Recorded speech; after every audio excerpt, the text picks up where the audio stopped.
જય સ્વામિનારાયણ વિદ્યાર્થી મિત્રો, આપણે બીજું ચેપ્ટર ત્રિકોણમિતિ પ્રતિવિધેયમાં ત્રણ વિધેયના ગ્રાફની ચર્ચા પૂરી કરી. સાઇન વિધેય, કોસ વિધેય અને ટેન વિધેય. હજુ બીજા ત્રણ વિધેય બાકી છે. એમાંનું એક આ વિધેય લીધું આપણે આજે, કોટ વિધેય. કોટ વિધેય 11 સાયન્સના નિયમ પ્રમાણે r માઇનસ k પાઈ, જ્યાં k belongs to z tends to r. ગઈકાલે પણ આપણે 10 માં પણ આવું જ કંઈક શીખ્યા હતા, પણ અહીં પાઈ બાય 2 હતા કે 2k + 1 પાઈ બાય 2 એવું કંઈક હતું. એટલે r માંથી આપણે એવી કિંમતો બાદ કરવાની કે જ્યાં આગળ કોટ વિધેય કેવું થતું હોય, અવ્યાખ્યાયિત.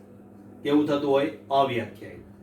કારણ કે કોટ પાઈ, કોટ 2 પાઈ એ બધી જગ્યાએ કોટ કેવું છે, અવ્યાખ્યાયિત છે.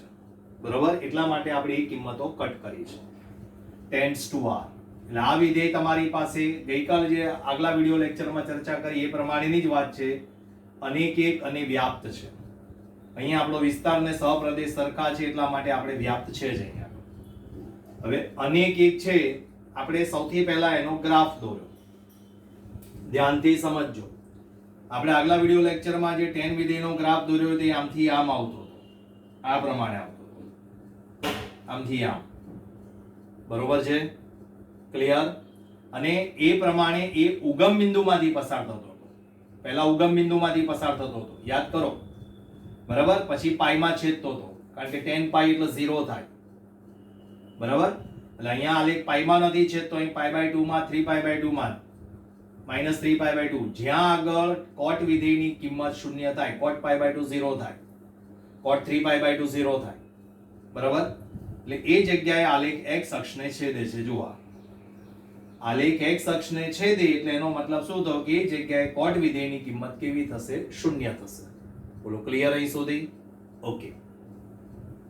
હવે તમારી પાસે આ કોટ વિધેય કરતા ટેન વિધેય, આપણે 11 માં શીખી ગયા કોટ ટેન વિધેય પ્રત્યેક ચરણમાં વધતું વિધેય છે. તો કોટ વિધેય પ્રત્યેક ચરણમાં શું થશે, ઘટતું વિધેય થાય. એટલે કોટ વિધેયનો આલેખ જો આ રીતે આવે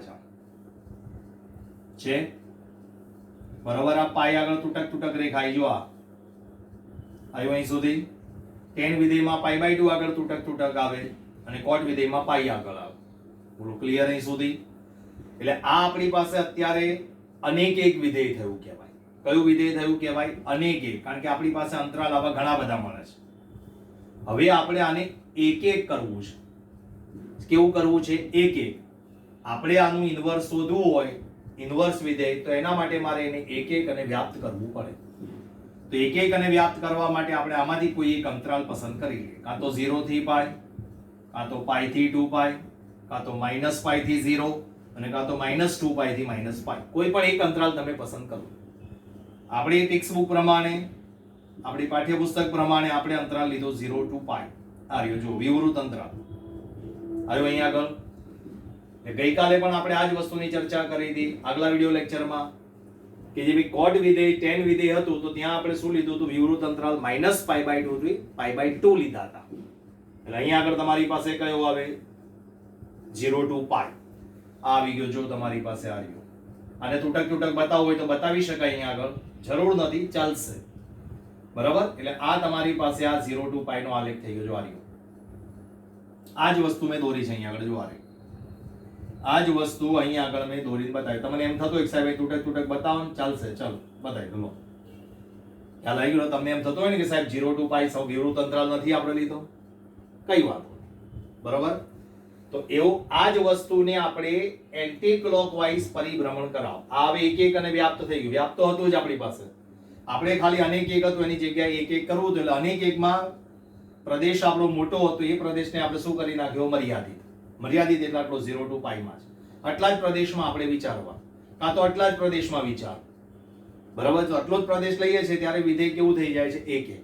વ્યાપ્ત તો હતું જ. એટલે આપણો આ પ્રદેશ આવી ગયો. હવે આને એન્ટી ક્લોકવાઇઝ, વિષમ ઘડી દિશામાં પરિભ્રમણ કરાવો.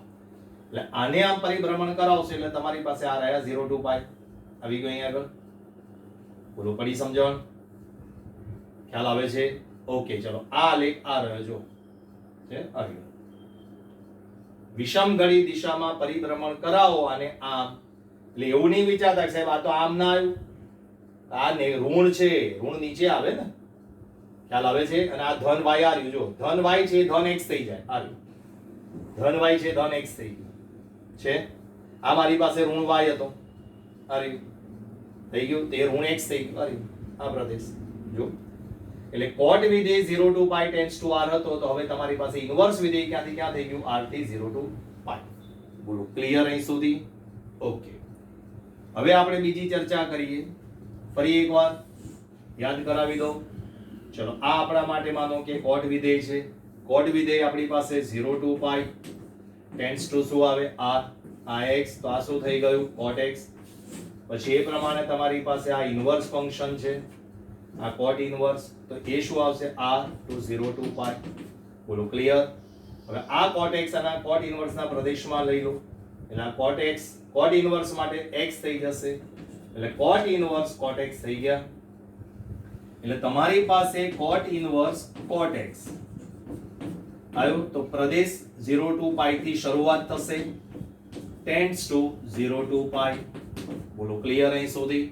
એટલે તમારી પાસે આવશે cot ઇન્વર્સ cot x બરાબર આન્સર x જ આવે, પણ શરત શું તો કે સાહેબ x એમાં મળશે 0 to pi માં. બહાર જે વિધેય હોય એનો વિસ્તાર જોવાનો. બહાર તમારી પાસે કયું વિધેય છે, cot ઇન્વર્સ, તો cot ઇન્વર્સ જે છે એનો વિસ્તાર કયો છે, 0 થી pi, વિવૃત અંતરાલ 0 થી pi, એમાં તમારી પાસે કિંમત આવવી જોઈએ. હવે ઊંધું વિચારીએ આપણે, તો ઊંધું વિચારીએ તો એમાં શું થશે, અહીં r આવશે, અહીં 0 to pi આવશે, અહીં 0 to pi ને અહીં r આવશે, તો લખવાનું ઊંધું, cot of cot inverse x, answer x જ આવશે, પણ એમાં x તમને શેમાં મળશે, r માં. બોલો ક્લિયર અહીં સુધી? પડી ગઈ સમજણ? એટલે cot inverse cot x આવે, આન્સર x જ આવે, પણ આન્સર તમને x belongs to 0 to pi મળશે. અને cot of cot inverse x આવે, આન્સર x આવે, પણ x belongs to શું આવે, આ. તો આ cot, આનું આ પ્રમાણે વિધેય લખવું હોય તો r થી r નું થશે. ક્યાંથી ક્યાંનું થશે, r થી r નું થશે. બોલો પડી સમજણ આની અંદર? ક્લિયર? એટલે આ થઈ ગયું તમારું cot વિધેય. હવે હું આ cot વિધેય જે છે એના દાખલા સમજાવું છું, એના પાછા 6 દાખલા, એના 6 દાખલા. તો એના માટે પહેલા એક વસ્તુ ફરી એકવાર યાદ કરાવી દઉં. sin ઇન્વર્સ માં આપણે -x આવતું હતું, તો આપણે શું કરતા હતા, sin ઇન્વર્સ x કર્યું. પછી cos ઇન્વર્સ માં -x આવ્યું, તો શું કર્યું આપણે, pi cos ઇન્વર્સ x કર્યું. પછી પાછું tan ઇન્વર્સ માં -x આવ્યું, તો શું કર્યું આપણે, tan ઇન્વર્સ x કર્યું. આ બંનેમાં આપણે એવું કીધું કે અયુગ્મ વિધેય છે એટલે એનું -12 આવે, આ યુગ્મ વિધેય છે એટલે તમારે pi માઈનસ કરવું પડે. અને ગમે તેમ કરીને આપણે પહેલા ચરણમાં બધામાં જો પહેલું ચરણ તો ફરજિયાત છે. જો અત્યારે આમાં શીખ્યા તો આપણી પાસે જો ઇન્વર્સ આવ્યું કે આ આવ્યું, તમારી પાસે જો પહેલું ચરણ તો આવી જ ગયું. તો આની હું તમને આકૃતિ અહીં આગળ દોરી રાખું, 0 to pi, આ 0, આ pi/2 અને આ pi, આટલો પ્રદેશ આપણે લેવાનો છે. બોલો ક્લિયર અહીં સુધી?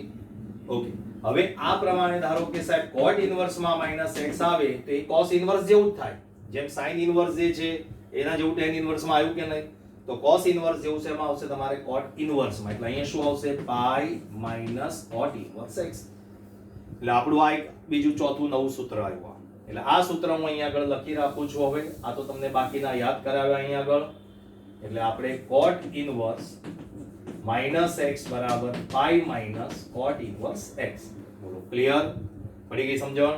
અને આ જો આ તમને કદાચ યાદ ના રહે તો આ લખી નાખીએ, cot ઇન્વર્સ cot x બરાબર x, તો x belongs to શું આવશે તમારી પાસે, 0 to pi. અને cot of cot inverse x આવે તો પણ આન્સર x, પણ x belongs to શું આવે, r. બોલો ક્લિયર? ઓકે, હવે આપણે જે 6 દાખલાની ચર્ચા કરવાની છે એમાં પહેલો દાખલો cot ઇન્વર્સ √3. cot inverse √3. ચલો આની ટેબલ વેલ્યુ શું થશે, √3 ક્યારે આવશે cot ના ટેબલ ની અંદર, pi/6, 30 ની અંદર, બરાબર. 10 માં 60 માં આવે એટલે cot માં 30 માં આવવાના છે. ચલો cot of cot inverse cancel, answer શું થઈ ગયો, pi/6 belongs to 0 to pi. જો આવી ગયું? બોલો ક્લિયર અહીં સુધી? cot inverse cot pi/6, answer pi/6 belongs to 0 to pi. Right? બીજો દાખલો, ચલો cot ઇન્વર્સ 1, તો cot ઇન્વર્સ શું આવશે અહીંયા, cot pi/4, આન્સર શું આવ્યો, pi/4 belongs to 0 to pi. ત્રીજો cot inverse 1/√3 equal to cot inverse cot pi/3, 60. cot inverse cot cancel, answer શું આવે, pi/3 belongs to 0 to pi. બોલો ક્લિયર અહીં સુધી? આ ત્રણ દાખલા તમે જો, આ ત્રણે ત્રણ કિંમત તમારી પાસે કિંમત પહેલા ચરણમાં આવી. જો હવે આપણી પાસે કિંમત બીજા ચરણમાં છે, એને આપણે પહેલા ચરણમાં લાવવા પ્રયત્ન કરીશું. બરાબર? જો હવે એ જ વસ્તુ તમને સમજાવું છું, માઇનસ કરીને સમજાવું છું, સમજજો ધ્યાનથી જરા. ચલો ફરીવાર પહેલો, બીજો, ત્રીજો. ચલો cot ઇનવર્સ માઇનસ √3. તો મેં શું કીધું તમને અહીંયા આગળ? cot ઇનવર્સ માઇનસ આવે એટલે શું કરવાનું કીધું? પાઈ માઇનસ cot ઇનવર્સ √3. પછી તો આપણે જે આ દાખલો ગણીએ છીએ એ પ્રમાણે જ ગણવાનો છે. Pi minus cot inverse cot pi by 6. એટલે cot ઇનવર્સ cot કેન્સલ થઈ ગયા. પાઈ માઇનસ શું આવ્યું? Pi by 6. બરાબર? ચોકડી ગુણાકાર કરીએ. 6 પાઈ માઇનસ પાઈ અપોન 6 શું આવ્યું? 5 પાઈ બાય 6. તો બિલોંગ્સ ટુ શું લખવાનું? 0 ટુ પાઈ. 0 થી 180 ની વચ્ચે મળવું જોઈએ. જો આ 30 5 150. 150 જો તમારી પાસે બીજા ચરણમાં આવી ગયા. અને આપણે આગળના વિધેયમાં એ પણ સમજાવ્યું હતું, કન્ફર્મ વેરીફાઈડ ચકાસણી પણ કરી હતી. લો ચકાસણી કરીને બતાવો. cot ઇનવર્સ માઇનસ √3 એનો જવાબ કેટલો આવ્યો તમારી પાસે? 5 પાઈ બાય 6. cot ઇનવર્સ ને સામે લઈ જાઓ અને એવું ના ફાવે તો બંને બાજુ cot વડે ગુણી નાખો. ચલો બંને બાજુ cot વડે ગુણી નાખો. લો ચલો cot of cot inverse cancel એટલે માઇનસ √3 થઈ ગયા અહીંયા આગળ. હવે આ cot 5 પાઈ બાય 6 છે, એની જગ્યાએ શું લખી શકાય? પાઈ માઇનસ પાઈ બાય 6 લખાય. 5 પાઈ બાય 6 એટલે pi minus pi by 6. Pi minus એટલે બીજું ચરણ. ઓલ એસટીસી ના નિયમ પ્રમાણે સાઇન અને કોસેક પોઝિટિવ, cot નેગેટિવ એટલે માઇનસ આવે. પાઈ આગળ વિધેય બદલાશે નહીં એટલે શું આવશે? Minus cot pi by 6. અને માઇનસ cot પાઈ બાય 6 એટલે આ રહ્યું માઇનસ √3. બોલો આવી ગયું? એટલે ગમે ત્યારે આ ઋણ કિંમત આવે તેને આ રીતે આપણે સોલ્વ કરી શકીએ. બોલો ક્લિયર અહીં સુધી? જો એવો બીજો એક દાખલો લઈએ. ચલો એમાં cot ઇનવર્સ માઇનસ 1 એટલે પાઈ માઇનસ cot ઇનવર્સ 1 એટલે pi minus cot inverse cot pi by 4 એટલે શું થશે? Pi minus pi by 4. cot inverse cot cancel એટલે પાઈ અપોન 1. ચોકડી ગુણાકાર કરો તો 4 પાઈ માઇનસ પાઈ અપોન 4. તો શું આવ્યું તમારી પાસે? 3 pi by 4 belongs to 0 to pi. બરોબર છે? ત્રીજો દાખલો. ચલો cot ઇનવર્સ માઇનસ 1 બાય √3. તો pi minus cot inverse 1 by √3 એટલે pi minus cot inverse cot pi by 3. તો cot ઇનવર્સ cot કેન્સલ થઈ ગયા એટલે પાઈ માઇનસ પાઈ બાય 3. પાછી ચોકડી ગુણાકાર 3 pi minus pi upon 3. Answer શું આવ્યો? 2 pi by 3 belongs to 0 to pi. બોલો પડી ગઈ સમજણ? એટલે આ થયા આપણા cot વિધેયની, cot ઇનવર્સ વિધેયની ચર્ચા. અને એના મેં તમને ઉદાહરણ રૂપે 6 દાખલા સમજાયા. બોલો ખ્યાલ આવી ગયો? હવે આપણે ચર્ચા કરીશું એના પછી sec અને cosec જે બાકી છે તેની ચર્ચા કરીએ. બરોબર? હવે વિદ્યાર્થી મિત્રો આપણે પાંચમું વિધેય sec ઇનવર્સ ની ચર્ચા કરીશું.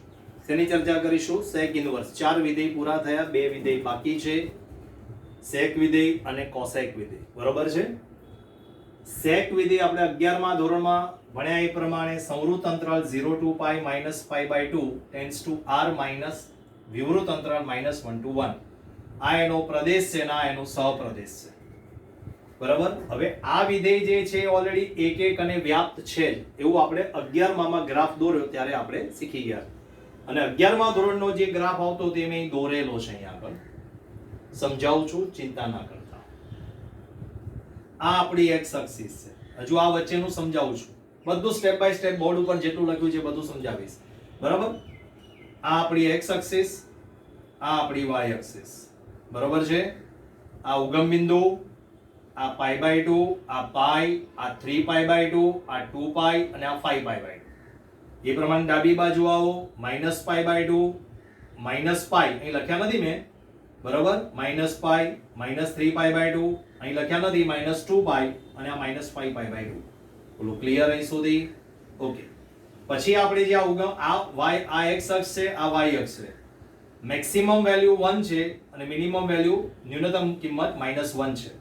એટલે મેં તમને લોકોને સમજણ પણ એટલા માટે સહેજ આછી રેખા દોરી છે અહીં આગળ. એટલે આ 1 અને આ -1 એટલે આપણે વચ્ચેનો 1 અને અહીં જો આ -1 અને 1 વચ્ચેનો ભાગ ના આવે. એમાં ક્યારે આલેખ નહીં આવે. જો એમાં આલેખ નથી, કારણ કે આપણે એ વિસ્તારમાંથી નીકળી જાય. જો આ છે કે નહીં? બરાબર, એટલે -1 થી 1 ની વચ્ચેનો પોર્શન નીકળી જશે, આ વચ્ચેનો ભાગ નીકળી જશે આ. એટલે આપણે જે સેકનો ગ્રાફ દોરવાનો થાય એ એક અથવા એકની ઉપર, એક અથવા એકની ઉપર આ રહ્યું જો, એટલે મેં લખેલું છે 11મા ધોરણમાં આપણે આના દાખલા ગણેલા છે, યાદ કરજો, અને યાદ ના આવે તો નોટ જોઈ લેજો. એટલે sec x greater than or equal to 1. Clear?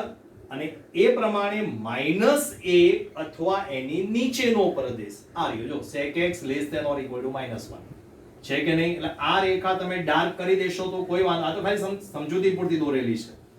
હા બરાબર, આ પણ એકડા આગળ પણ તમને સમજૂતી પૂરતી દોરવાની નથી, ખાલી સમજાવવા માટે દોરેલી છે. એટલે તમને ખબર પડે કે સાહેબ આલેખ તમારો એકડાની ઉપર આવશે અને અહીંયા -1 ની નીચે આવશે. ક્લિયર અહીં સુધી? એટલે તમારી પાસે હવે અહીંયા આગળ જુઓ, 0 થી પાઈ લેવાના, પણ એમાંથી શું કેન્સલ કરવાનું? π/2. કેમ કેન્સલ કરવાના?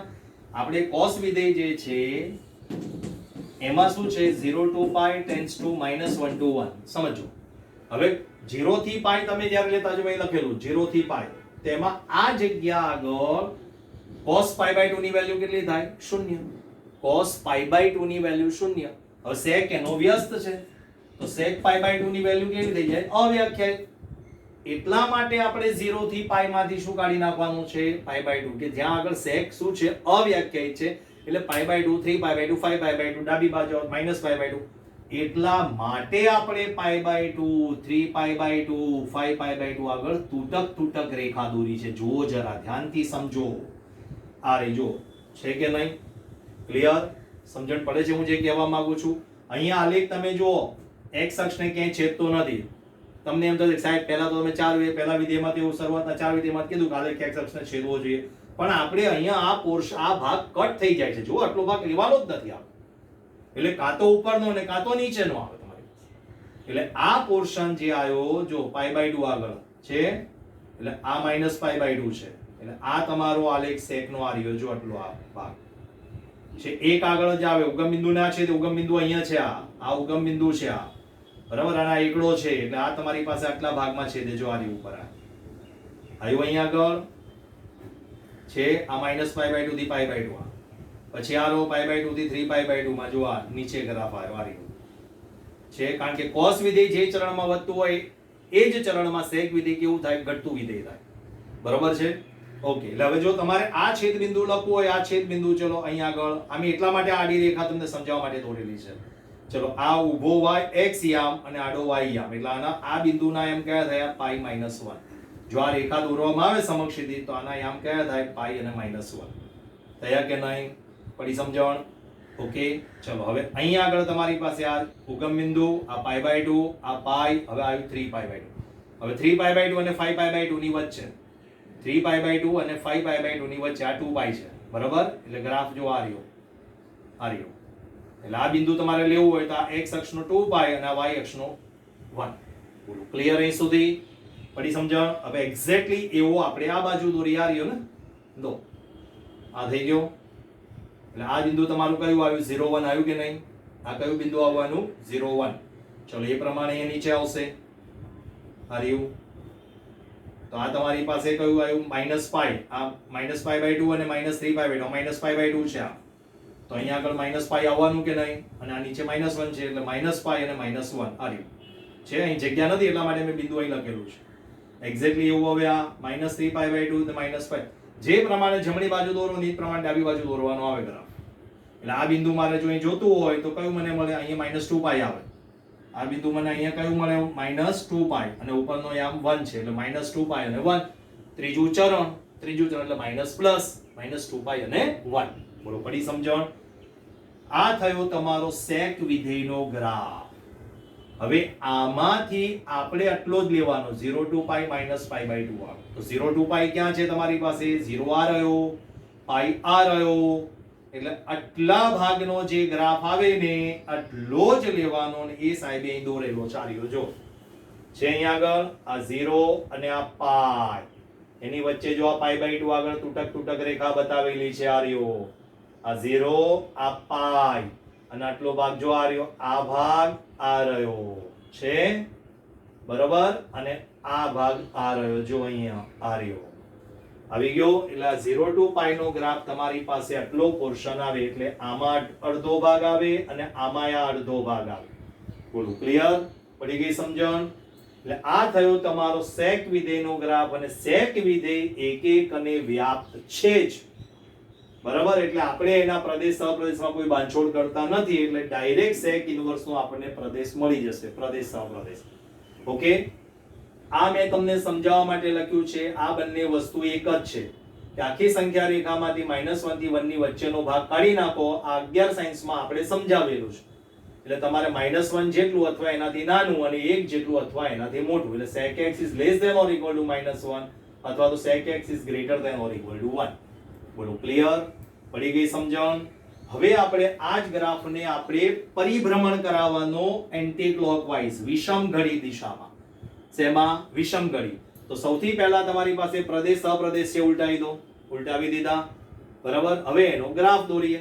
તો આ જે x અક્ષ ઉપર હતું એ ક્યાં આવી ગયું તમારી પાસે? y અક્ષ ઉપર આવી ગયું. π/2 પાઈ 3 π/2 આવ્યું 0 π/2 ને પાઈ થઈ ગયો કે નહીં? હવે તમારી પાસે ગ્રાફ જે છે જોજો, આ ધન y છે, આ કયો છે? ધન y. તો એ ક્યાં આવશે? ધન x ઉપર. ક્યાં આવશે? ધન x ઉપર. આવ્યું ધન x છે કે નહીં? ઓકે, આ ઋણ y છે તો એ ક્યાં જતો રહેશે? ઋણ x ઉપર. ક્યાં જતો રહેશે? ઋણ x ઉપર. આ રહ્યો પોર્શન. એટલે આ જે નીચેનો ભાગ છે એ આ રહ્યો અને આ જે ઉપરનો ભાગ છે એ અહીંયા છે. જો એટલે આ રહ્યો. જો π/2 આગળ ઉપરથી સ્ટાર્ટ થાય. આ 0 1 હતું તો અહીંયા 1 0 થઈ જશે. જો આ રહ્યું. π/2 આગળ ઉપરથી સ્ટાર્ટ થયું, આ 1 0 થઈ ગયું કે નહીં? અને આ નીચેથી સ્ટાર્ટ થાય છે. જો 0 -1 આગળ આવે છે. જો આ રહ્યું, અહીંથી સ્ટાર્ટ થયું. આ રહ્યું. એટલે આ -1 0 થઈ ગયું બિંદુ. આ 0 -1 આ રહ્યું. 0 -1 ને આ 0 1 એ બે બિંદુ આ રહ્યા. જો y અક્ષ ઉપર હતા એ x અક્ષ ઉપર આવી ગયા તમારી પાસે. થઈ ગયું? એટલે આ જો છેદ બિંદુ મારે લખવું હોય તો કયું થાય? -1 અને પાઈ. આ રહ્યું. આ -1 અને આ રહ્યું પાઈ. અહીંયા બિંદુ લખવું હોય તો આ મારે લખવું હોય તો કયું લખાય? પાઈ અને -1. પાઈ અને -1. તો અહીંયા ક્રમ બદલાઈ ગયો, -1 અને પાઈ. એટલે sec ઇનવર્સ વિધેય તમારો, આ sec ઇનવર્સ વિધેયનો ગ્રાફ છે. sec ઇનવર્સ વિધેય r - વિવૃત અંતરાલ -1 to 1 tends to 0 to pi - π/2.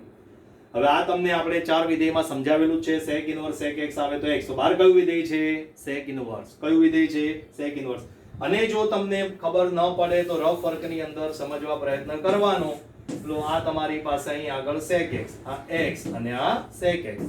પછી અહીં આગળ શું લેવાનું? આ તમારું વિધેય sec છે અને આ તમારું વિધેય કયું છે? sec ઇનવર્સ છે. તો sec અહીં આગળ આવી જાય. બરાબર? આના પ્રદેશમાં. તો અહીંયા શું લખી શકાય? sec inverse of sec x.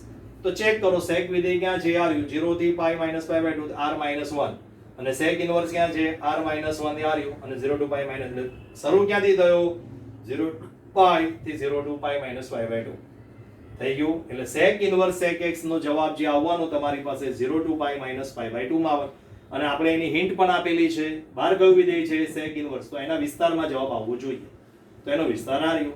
sec of sec inverse બરાબર આન્સર શું આવ્યો? x. તો sec બહાર કયું વિધેય છે? sec. sec નો વિસ્તાર કયો છે? r - -1 to 1. આ તો જવાબ એમાં આવવો જોઈએ. હવે આપણે ચાર વિધેય સમજાય. એમાં બે વિધેયમાં શું કરાવ્યું હતું? cos ઇનવર્સ માં માઈનસ આવે તો શું કીધું? પાઈ માઈનસ. cot ઇનવર્સ માં માઈનસ આવે તો શું કીધું? પાઈ માઈનસ. તો એક્ઝેક્ટ એવી જ રીતે તમારી પાસે અહીંયા આગળ જે આવશે sec ઇનવર્સ -x, તો એમાં પણ શું કરવાનું? પાઈ માઈનસ sec ઇનવર્સ x. શું કરવાનું? ત્રણ વિધેય એવા છે કે જેમાં પાઈ માઈનસ કરવું પડે અને ત્રણ વિધેય એવા છે કે જેમાં માઈનસ નિશાની બહાર આવે. બોલો પડી ગઈ સમજ? એમાં શરતો આવે છે પણ એ શરતની અત્યારે 12મા ધોરણના લેવલે ચર્ચા કરવાની કોઈ જરૂર નથી. પડી ગઈ સમજણ? બરોબર? એટલે આ થયો તમારો sec વિધેયનો અને sec ઇનવર્સ વિધેયનો આલેખ અને એના ત્રણ સૂત્રો. આ આપણું સૂત્ર sec inverse sec x, sec of sec inverse x અને sec inverse -x. બોલો પડી સમજણ? હવે એના 6 દાખલા જોઈ લઈએ. ચલો પહેલો દાખલો તો કે સાહેબ sec inverse 2/√3. તો કે સાહેબ sec inverse sec π/6 30 ની અંદર આવશે આ. બરાબર? sec inverse sec π/6. તો આન્સર શું આવે? π/6. તો શરત શું લખવાની? π/6 belongs to 0 to pi - π/2. હું શરત લખતો નથી જગ્યાના અભાવે. બરાબર? ક્લિયર? ચલો બીજો sec inverse √2. તો sec inverse sec π/4. આન્સર શું આવે? π/4. MCQ માં પૂછાય તો કોઈ પ્રશ્ન નથી, પણ 1 માર્કના દાખલામાં પૂછાય તો ફરજિયાત તમારે શરત લખવી પડે. આનો અડધો માર્ક હોય. 0 to pi minus pi by 2. હવે ત્રીજો તો કે sec inverse 2 sec inverse sec pi by 3 60 degree. એટલે આન્સર શું આવે? pi by 3 લખવું હોય તો belongs to 0 to pi minus pi by 2. બોલો, પડી ગઈ સમજણ? ખ્યાલ આવી ગયો? આ sec વિધેયના 3 દાખલા. હવે આના 3 દાખલા આપણે માઈનસમાં ચર્ચા કરી લઈએ, એટલે આપણું sec inverse વિધેયની ચર્ચા પૂરી થશે. બરાબર? ચલો, sec inverse minus 2 by root 3. તો શું કરવાનું? આ રહ્યું સૂત્ર જો, sec inverse minus x pi minus sec inverse 2 by root 3. એટલે pi minus, પછી આ તો જેમ ગણીએ છીએ એમ જ ગણવાનું. sec inverse 2 by root 3 નો જવાબ શું આવે છે તમારી પાસે? pi by 3. હમણાં ગણ્યું તો સીધું pi minus pi by 3, એટલે આન્સર શું થઈ ગયો? 2 pi by 3. 2 pi by 3 એટલે કેટલા થયા? 60 દુ 120. આ તમારી પાસે કેટલા આયા? આ 2 pi by 2 by root 3. આ 2 by 10. આ સાચું લખ્યું છે મેં કે ખોટું લખ્યું છે? આ વેલ્યુ ક્યાં આવે? 30 માં. ક્યાં આગળ આવશે? 30 માં. બરાબર? એટલે તમારી પાસે અહીં શું આવ્યું? 5 pi by 6. એટલે કેટલા થયા? 30 પંચા 150. પડી સમજણ? એટલે 150 belongs to 0 to pi minus pi by 2. Clear? sec inverse minus root 2 એટલે pi minus sec inverse root 2. એટલે શું થઈ જશે? pi minus pi by 4. pi by 4 એટલે 3 pi by 4. 135 belongs to 0 to pi minus pi by 2. પછી એ પ્રમાણે sec inverse minus 2 આ 60 ડિગ્રીમાં આવશે, એટલે pi minus sec inverse 2 એટલે pi minus pi by 3. તો pi minus pi by 3 એટલે કેટલા થયા? 2 pi by 3. બોલો ક્લિયર? 2 pi by 3 એટલે 120, 135 અને 150 આવી ગયા બીજા ચરણમાં. 90 થી 180 ની વચ્ચે આવવા જોઈએ. એ બધામાં sec નેગેટિવ થાય. બોલો ક્લિયર અહીં સુધી? તો આ આપણે sec વિધેયની ચર્ચા આપણે પૂરી કરી. પડી ગઈ સમજણ? ખ્યાલ આવી ગયો?